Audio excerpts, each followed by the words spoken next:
Hi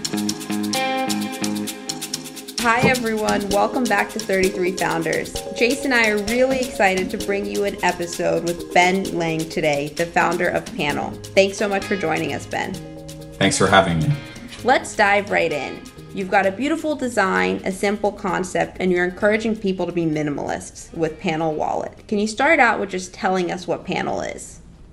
Yeah, Panel is a wallet that's just for your essentials. It's the thinnest wallet ever, and it literally only holds your cards and cash.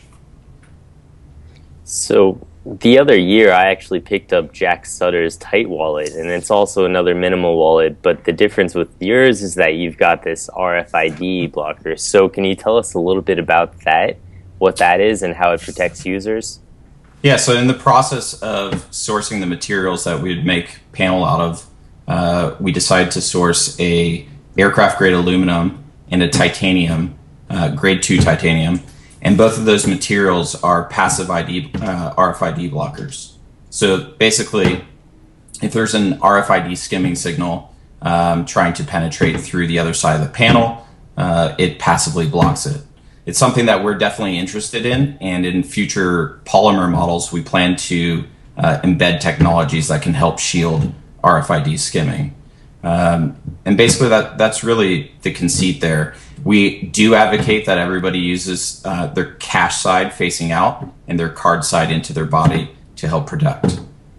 And I know building Panel has been a really personal journey for you, Ben, and one that you're proud of championing through with your brother. How do you celebrate the milestones? We haven't really celebrated yet. I started my entrepreneurial journey about 3 years ago, and just been kind of hard at work. I think that when we're done with Panel and we're in retail, Greg and I will probably take a big vacation. But till then, we're still logging the hours. No celebrating for the Kickstarter campaign being successfully funded? I don't know. We don't have any plans. I just moved to New York, and Greg's in LA, so we'll see if we can put something together. But we did have a big launch party. And we got to celebrate launching Panel with most of our friends and family at that time. Great. Cool. Yeah, you need to have another party in your awesome modular apartment too. Yeah, we're actually starting a supper club here. So I guess we'll be partying here once a month with, Very cool. With local friends. Good deal. So now on the business side of things, can you just walk us through what it's like building a product? I mean, a lot of people are really curious about the distribution, manufacturing. I mean, walk us through that. Yeah, the concept of Panel is very simple, and so that's definitely something that I don't think people generally get when they see the product. But championing manufacturing, particularly metal manufacturing for consumers in the U.S., was a huge undertaking, and really the reason why it took so long for us to bring Panel to market. We started this in May of last year, and what we soon found out is that metal manufacturers aren't really used to dealing with specifications that you would correlate with a consumer good, especially something that has kind of like a jewelry finish to it. And so we started working with metal manufacturers and ended up searching far and wide across the country. And eventually we actually got turned on to somebody at home in Los Angeles that could help us out with that process. But it's been a huge struggle. That's probably the most significant thing. And it's weird that, you know, we don't have that ability in the US, since we design the most beautiful things and used to manufacture most things at home. So I'm very excited about that challenge, but it's something that's definitely ongoing. How did that manufacturer win you over? What kind of things should people look for when they want to produce their own items? I think the most significant thing that we learned in the process of figuring out our manufacturing strategy is that there aren't manufacturers who can just do, you know, say the 10 processes that we actually utilize all in one house. And so when we simplified what we were asking manufacturers to do and started working with multiple vendors, things got a lot easier for us. But basically, you want to find people who are really great at doing they're just, one or two things that they do on a daily basis, and work with them, and they'll put the processes in place to achieve the goals that you want, or the end result that you're looking for. And so now, looking at your funding progress, you had a steady rise from day one, and you eventually surpassed your 100%. So what are your most effective strategies to get that beautiful curve that you have?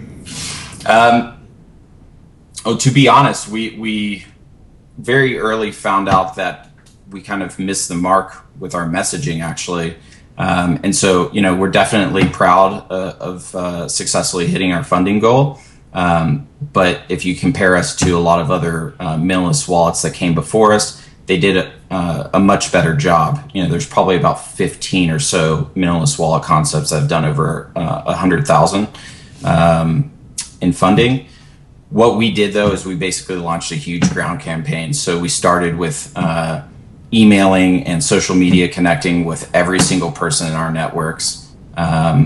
We incentivized people who showed up to our launch campaign, that if they backed us that night, that we gave them a free demo product there on the spot. So it's kind of a twofold process. One, they're getting a panel that basically is a placeholder until we ship them whatever one they ordered through Kickstarter. But in addition to that, we're allowing them to pass on the panel eventually to somebody else who they think that the product would be right for. So hopefully we're building our long-term customer base through that strategy. And outside of that, we worked with a PR team who's gotten us a lot of great press. I made friends with the guys who built this modular apartment. They're called Life Edited. They were responsible for probably 50 of, I think we're just over 450 backers now, approaching 500. So 50 of those backers just came from an article that was written through Life Edited. And that's really how we worked it. I mean, it's all about connecting with your network and really getting people to buy into helping you. I really want to talk about those connections, Ben, because you guys, like you said, have gotten a significant amount of press in a very short time. Do you reach out to the media, or do they find you? It's happened both ways, but most of it's us getting out there and selling our story. And so to kind of flip back to where we were at just a few minutes in the conversation, our messaging kind of issue that we've come across is that Panel is not like all of the other wallets out there, in that it doesn't envelop your cash in your cards. So everything else, like a common wallet, closes in on your cash and cards, right? Whereas ours is more like an endoskeleton. So when there's no cash and cards on our product, you kind of don't register it in the first second that you see it, that it's a wallet. And it's something, that's a hybrid kind of between a wallet and a money clip. And then when we do put cash and cards on it, I developed the smallest form factor that you could possibly make. We're talking about 64ths of an inch wider or longer than cash and cards in general terms. And so when cash and cards are on there, you don't recognize that there's an actual product behind that, that the panel's there. And so we get a lot of questions like, oh, what's that? It's just a band. And to me, that means that I've done my job really well. That's good design is little design as possible. And if people aren't seeing the panel, then they're thinking more about their cash and cards. And we've actually had some really great user feedback. We bumped into a guy my brother knows the other night after dinner, and he said, the panel actually disappears. I no longer think about the fact that I'm carrying a wallet. I'm just using my cash and cards, and it's very easy to use. And those are the kinds of stories that we're hoping to get. So that's where you got... Sorry, Jenna, go ahead. I think I'm going to ask the same question. You can go ahead, Chase. We're wondering if that's then where you got the name The Anti-Wallet. Yeah, we dabbled with a bunch of slogans, per se, for our campaign, as well as just our broader messaging. The Anti-Wallet, is a part of that. And I think currently, we've said just the essentials.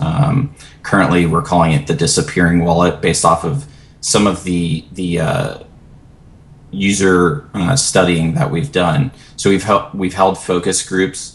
I've also had friends get out on the street without a panel on them and just start talking about wallets. And we wanted to hear what other people had to say about wallets in general, and then about our conceit.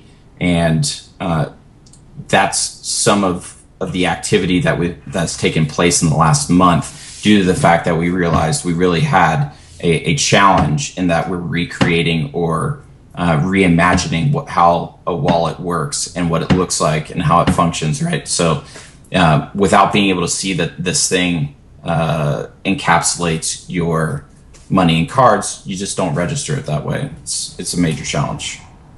So now on Kickstarter, when you're trying to divvy up perks and everything, or when you're just trying to delight your users in unexpected ways, how do you know when you're actually giving away too much? Because I know it's important to do these things that don't scale, but how do you find that balance?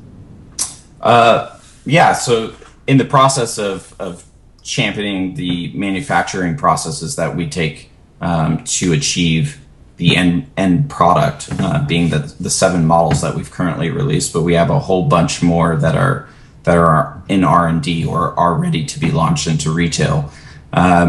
We've done our due diligence to get our cost of goods sold down to a number that enables us to really incentivize backers. And part of that is that in selling on Kickstarter, you're selling basically at a full retail value without a wholesale intermediary, right? So you have your greatest margins. And, we do know that Kickstarter and Amazon take about 8% away from that. And we're also giving $5 off all of the products, plus providing free shipping. But even in doing that, we still have enough margin left that we can play. And, it's one of those things where we've also accumulated enough cash that we're happy to add some extra, special items or backer rewards to our backers who are helping us really get our brand launched. One of your big goals is to have your own panel shop. How do you imagine the feel and style of a panel store? I would imagine that if we had our own brick and mortar shop, that it would be basically bare, Save money on furniture. Yeah, I mean, we wouldn't really put anything in there. We would want all the attention to be on the product. That's also how we've constructed our retail packaging. If you think about like how Apple packaging works, it's all white, stark white. There's very little branding and design to some of them. And when you open up the packaging, your iPhone, your iPad, those kind of devices sit in a white tray. So everything is stark around the product and drives your eyes just to the product. That's probably, a good way of thinking about how our store as a box would also work. What about pop-up stores? Is that something we can expect in your future? Yes, we've already done a couple. We did one at a Modernica event, which Modernica is kind of a Danish modern furniture company out of LA. And we're also have one scheduled with the Standard in West Hollywood. Very cool. You can definitely expect us to do pop-ups. One thing that we learned, though, in the pop-up kind of culture, we did one on our launch party night. After our launch party with friends and family, we were out at poolside at the Roosevelt Hotel. And so what we've kind of figured out is that the Kickstarter process in backing a Kickstarter project is very cumbersome. To go through the process of getting on Kickstarter, going through choosing what backer reward you want, and then going all the way through the Amazon payments process on mobile devices. So we had 4 iPads set up that were ready to go, but that process in mobile is not very user friendly. So we're going to definitely do a lot more pop-up stuff once we move into retail, where we can just use Square or something like that, and payments are quite efficient. Great, and one of my favorite things, Ben, about Panel is the simplicity. And a lot of the stories I was reading about you guys is how you're inspiring people to be minimalists. How do you personally only include what's most important in your life? Well, there's many aspects to that. First of all, I'm a disabled veteran, and one of my disabilities has to do with my back. My spine's kind of jacked up from jumping out of planes and stuff.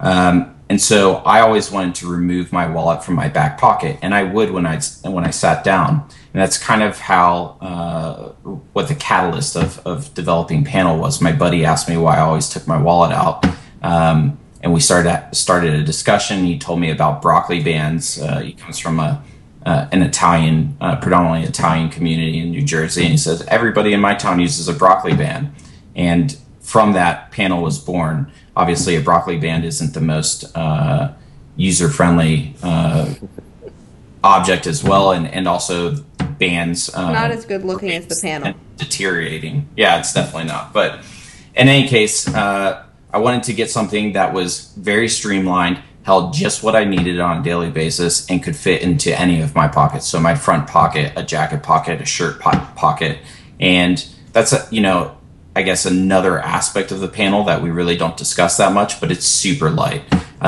It's just as light as most of the elastic band kind of things that you see out there, like the tight wallet that you mentioned earlier.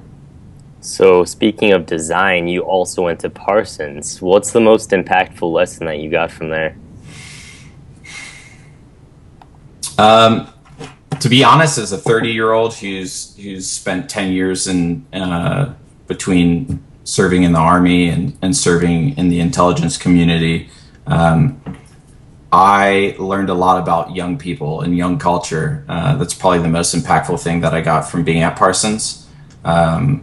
My goal in joining the military was to eventually finish my degree, and that's why I returned home and enrolled in Parsons.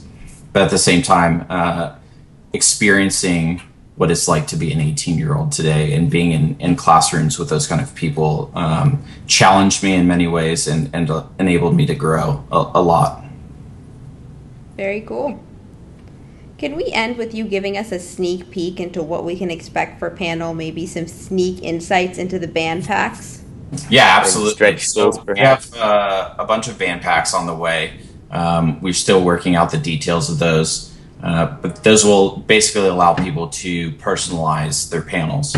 I do get the question a lot about why we're offering additional bands. And obviously, a band is not a durable object like the panel itself is. But we've taken all of the time and put in the due diligence to develop a band that is going to last for a very long time. We really have no issues with them. So we think of it more as a way for you to personalize. But in addition, we do provide 3 bands in case you have a rainy day and something happens where you cut a band or something.